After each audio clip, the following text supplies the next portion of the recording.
Humans are such easy prey. From the makers of Reanimator, from beyond.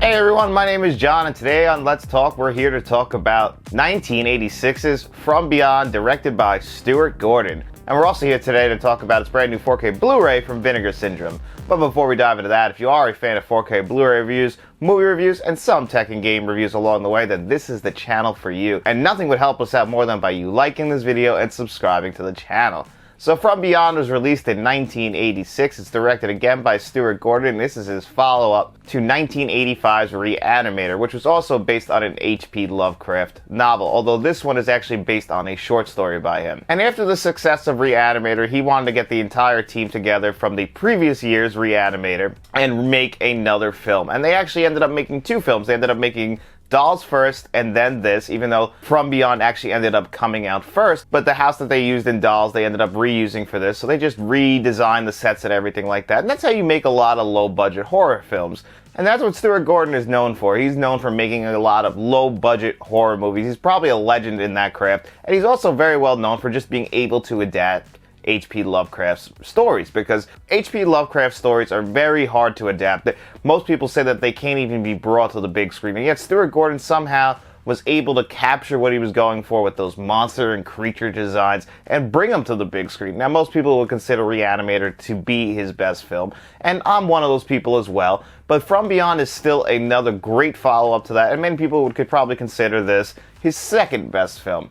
And in my opinion, it's definitely his second best film. It doesn't live up to what Reanimator established, even though we do bring back Jeffrey Combs and Barbara Crampton. Even though they come back and they're playing new roles now, they're a little bit more serious than how they were playing their roles in Reanimator. Reanimator is almost like a horror comedy, and this one, and they said it, that Stuart Gordon really wanted to establish more of a serious tone. And sometimes it works, but other times it's kind of hard to take a story like this seriously, so there's a lot of unintentional humor. And I feel like Jeffrey Combs himself, the way his voice is, it's so unique. Pineal was a dormant sensory organ.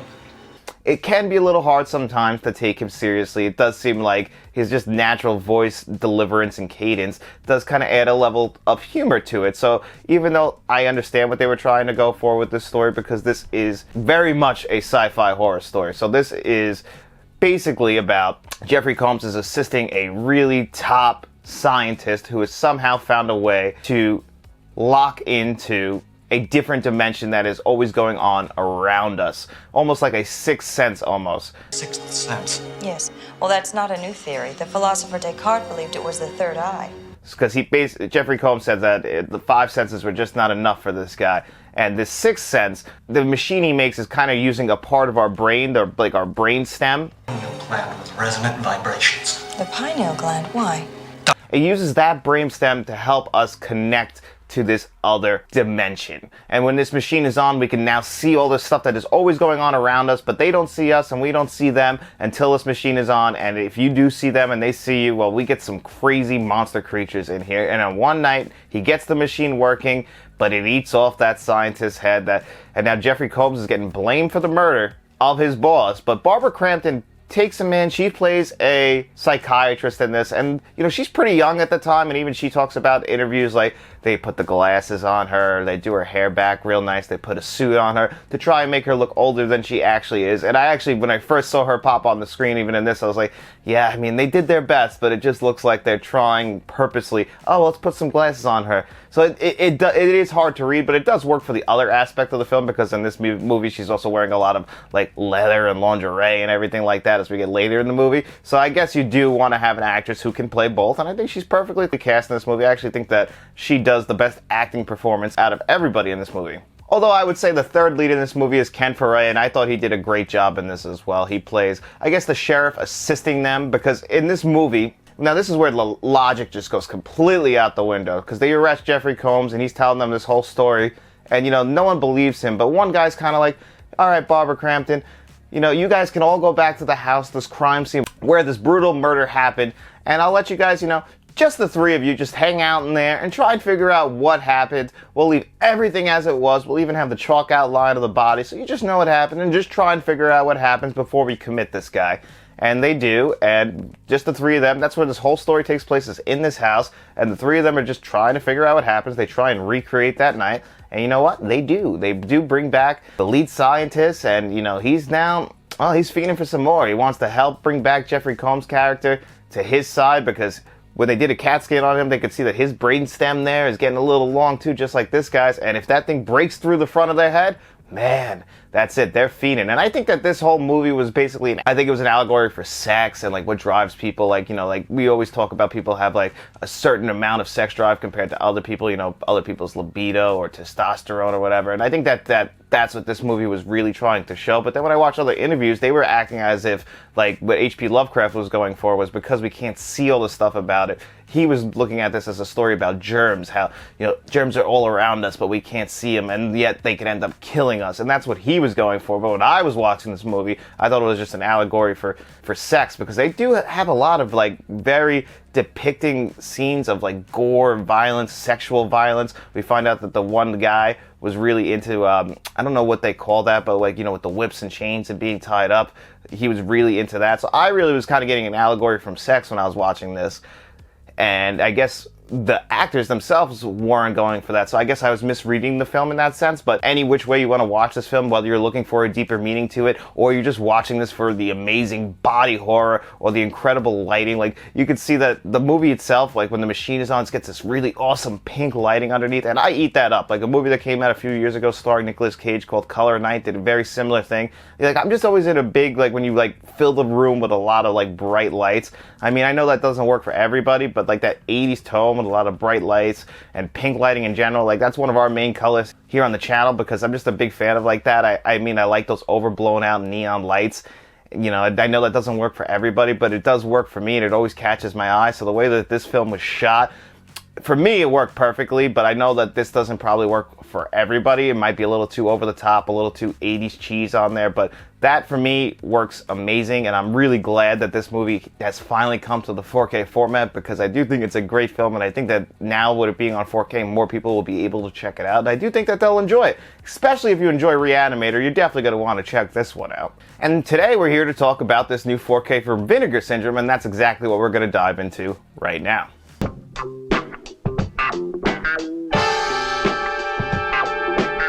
So Vinegar Syndrome put out this From Beyond 4K, and Vinegar Syndrome, like we've said here on the channel, is becoming one of our favorite boutique labels. Actually, we named them Boutique Label of the Year last year because they really shifted it into high gear, getting a lot more recognizable titles. They were probably most known for very low budget action and horror films.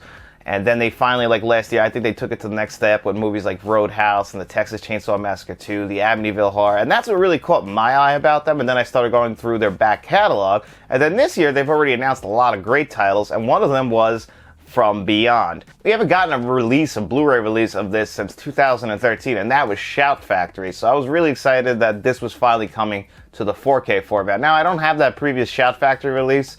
I only have this. This is actually my first time ever owning this film. I don't have that release to compare it to. I can only compare it to other versions that I have personally ever seen and just what my memory of those are. And I did compare the 4K and the Blu-ray in here as well. But before we dive into that, let's dive into the packaging of this, because Vinegar Syndrome always does amazing packaging. They have some of the best, if not the best, slipcovers out there. We always talk about Lionsgate with their slipcovers over steelbooks, but standard slipcovers from Vinegar Syndrome are some of the best that you're going to ever get.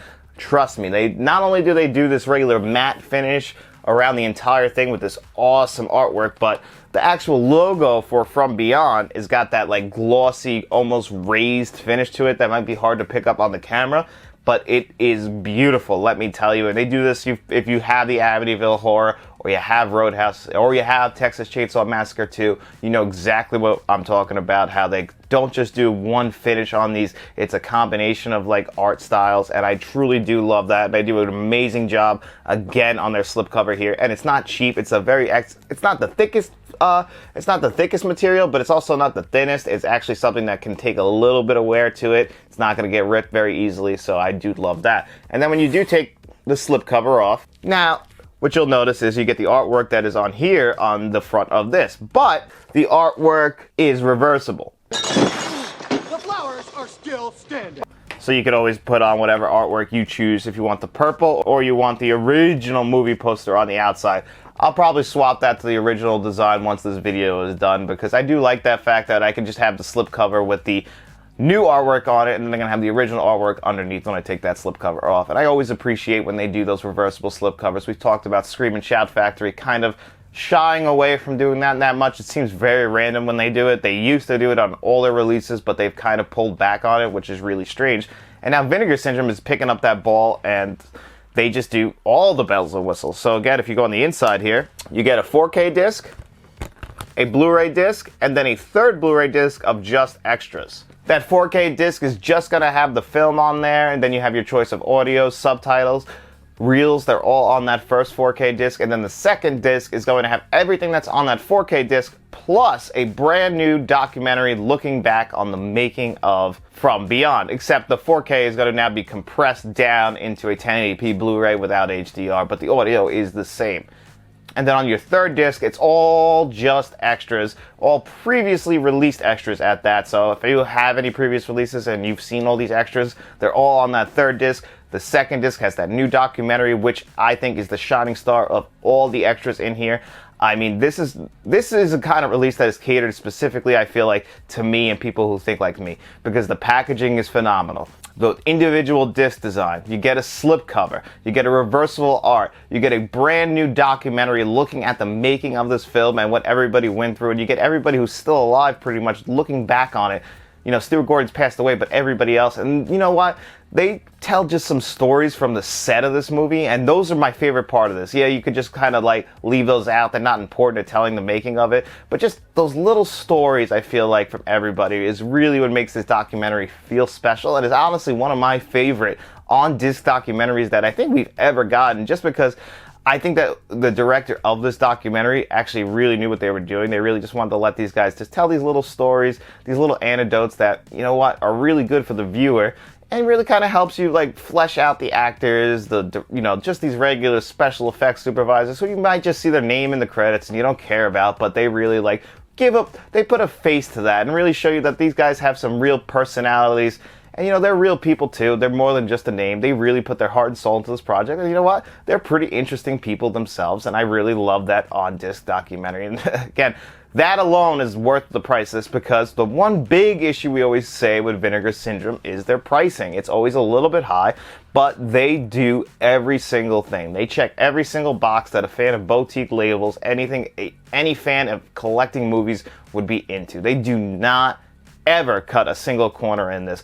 Actually, now that we're going to dive into the visuals of this, because the extras are a 10 out of 10, they literally put every single extra you could imagine, audio commentary tracks, like, they put it all on these 3 discs. They made sure that everything, if you're a fan of From Beyond, there is no stone left unturned. And then on top of that, the visuals are pretty damn stunning. Now, it's not the greatest visual showpiece, but they actually put in front of both the 4K and the Blu-ray that they did the best they possibly could, because this is the ultimate director's cut. So some of those scenes were rough in the past, and they did their best job cleaning it up. And you do see those scenes looking rougher than the rest of the film. Like, early in the movie, I really think because of the HDR, it does a great job handling a lot of these dark scenes with the pink lighting very early in the movie. But the thing is that the HDR handled the dark scenes very well. It had a lot harder of a time dealing with the day scenes or the scenes that are in the hospital early in the movie. Like when we transition from the night scenes in the house and to the day scenes in the hospital in the next scene, I was like, okay, it didn't look almost like the same movie. Like, I was like, okay, that's a 10 out of 10 visuals when we're dealing with the darkness and the pink lighting. And then it kind of drops to like a 7, 8 out of 10 in the next scene. And it's kind of like that throughout the entire film, where it's like a scene-to-scene basis, but based on the fact that Vinegar Syndrome told us that the source material wasn't the greatest, they had to do a lot of work in making it look like it possibly could. And I actually saw people asking about this if they got a lot of the grain out, because apparently previous releases were very grainy, and they did, but there's still a low level grain. It's not like they wiped this clean, and it's not a crazy amount of DNR on here or nothing like that. No, it's still there, but it's not overwhelming the scene in almost anything. This is the best this film has ever looked. They look like they went scene to scene and did the best job that they possibly could. Just don't expect it to be the greatest looking 4K you've ever seen, but it's the best it's going to ever look if I had to guess. I can't imagine them cleaning it up any better than they have in here. And this is a beautiful looking movie to begin with, just because, like I said, I love the pink lighting throughout this entire film, and it looks phenomenal. Anytime that machine is on and it's running and we get that pink lighting throughout the room, I really think that's when the 4K pops the most. And I'm a sucker for stuff like that, so it might be leaning a little bit more into my wheelhouse, but this is a movie that I really do enjoy, and I enjoy it when they, they take those liberties. It's a low-budget horror movie, low-budget sci-fi movie, and I think they did a great job with it. I think this 4K visually really lends to it. Now, the audio is a DTS 5.1. No Dolby Atmos on here. There was no Dolby Vision either. And honestly, that's kind of in line with what Vinegar Syndrome does. I think I brought this up in the previous Roadhouse review, that I don't think they get the Dolby Atmos right. So they usually put the DTS 5.1 on here, and you know what? It did great. Honestly, it made good use of all my speakers. The mix was perfect. There's some scenes when the machine is on, you could hear it behind you. The bass was strong. I have no complaints about the audio track on here at all. Would I have liked the Dolby Atmos track? Sure, I would have liked to see what it does, but the audio track that is on here does exactly what I think it's supposed to do, and I was very happy with it. I have almost no complaints about it. As long as the mix is good, I can at least give it a pass, because I just don't like it when I have to lift up my remote every 5 to 10 minutes because we go from a dialogue-heavy scene to an action scene, or something where the bass is going to be kicking and I have to change my levels. No, as long as the mix is perfect and somebody who's in the sound design of these 4K discs does a good job with it, as long as that's all done correctly, I have no complaints, and this is definitely a disc that I have no complaints about. So overall, Vinegar Syndrome, I think, knocked it out of the park again, and I'm not surprised at all. Vinegar Syndrome seems to be firing on all cylinders right now. They seem to know that they are growing their business. From what I can tell, they have a lot more titles coming up. They've signed some new deals, and I'm really happy with it. So we'll probably have a lot more Vinegar Syndrome reviews coming out this year. I know me and Matt both just grabbed the Wrestling in Shadows Bret Hart doc that they're releasing on Blu-ray with a really cool slipcover. So we'll probably have some more of these coming out this year. And we want to see Vinegar Syndrome grow. We're really happy with their work. And they really cater to people like us here at Let's Talk, and people like you who are watching this video who really care about collecting films.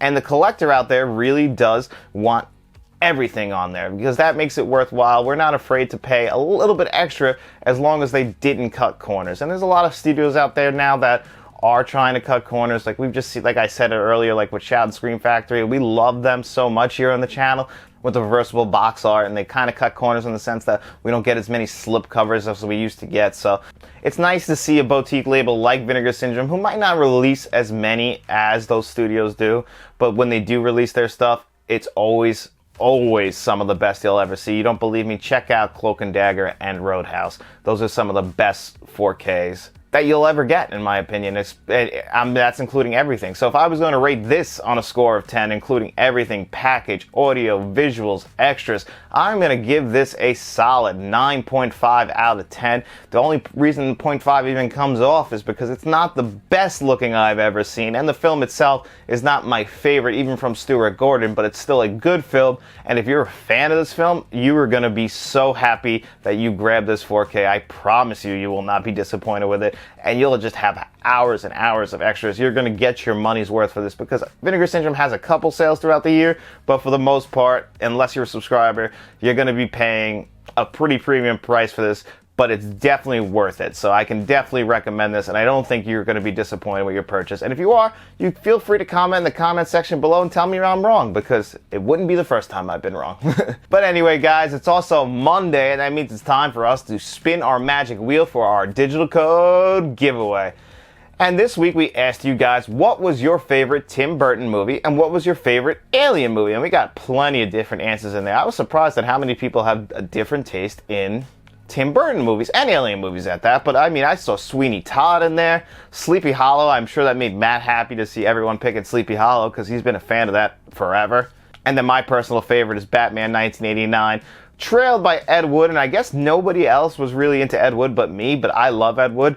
I can't let it knock Batman 1989 off of the throne for Tim Burton's best movie, but I really am a big fan of Ed Wood, but Batman's Batman. I mean, that movie has meant the world to me since I was about 3 years old, so, that's a top 10 film all time for me, so I can't knock that one off of the throne. But Ed Wood might be a better made movie, but I don't think it's his best movie, if that makes any sense. And Alien movies, we got plenty of great plenty of great answers in there. I saw some for Alien, Aliens, Arrival, which I think The Thing is my favorite Alien movie of all time, but Arrival is coming up that list, and Alien is in my top 3, so it's really hard for me to pick. I just know that The Thing is still my favorite, although I don't think anyone picked The Thing, so I guess you guys were kind of staying away from some of my personal favorite movies.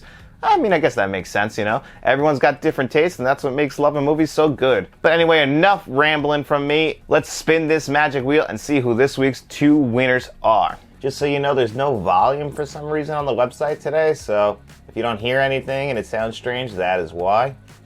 But anyway, let's go. First wheel spin coming up.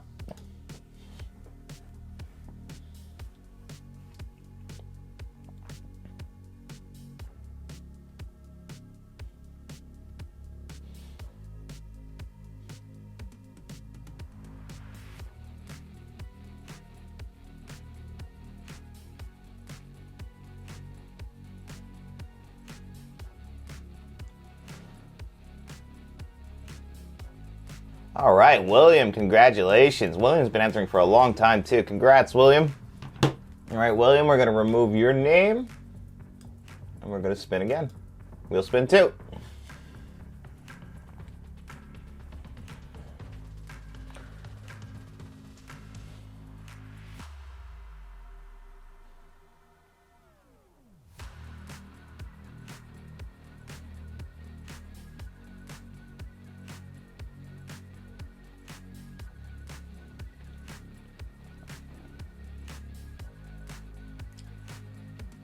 All right, John Doe Juggalo. All right, congratulations, John Doe Juggalo and William Maldonado. I hope I pronounced your last name right, William. I know you've been on this channel for a long time, entering the giveaway probably since the early days, so I don't know if that's your first win. I know that's John Doe Juggalo's first win, so congratulations to both of you guys. You guys know how this works. You reach out to us on either Facebook, Instagram, or Twitter. You direct message us there, or you can always reach us at our email address, letstalkentmt@gmail.com.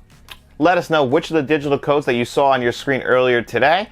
As long as the other winner didn't take that code is all yours. And for everyone else who didn't get to win this week, we really do appreciate you entering. Come back to this Friday's video, which will be my review of the 3 Colors trilogy that just came out on 4K from the Criterion Collection. I'm going to be working on that video all week.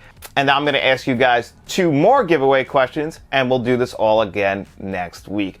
And as always, guys, thank you so much for all your support here on the channel. Nothing helps out this channel more than by you liking this video, subscribing to the channel, searching for us on all podcast services, subscribing to us there, maybe give us a 5-star rating because we're a couple of 5-star men. I'm a 5-star man! And then after you do all that, we want you to go out, find your friends, and tell them about us. All right, we'll be seeing you around.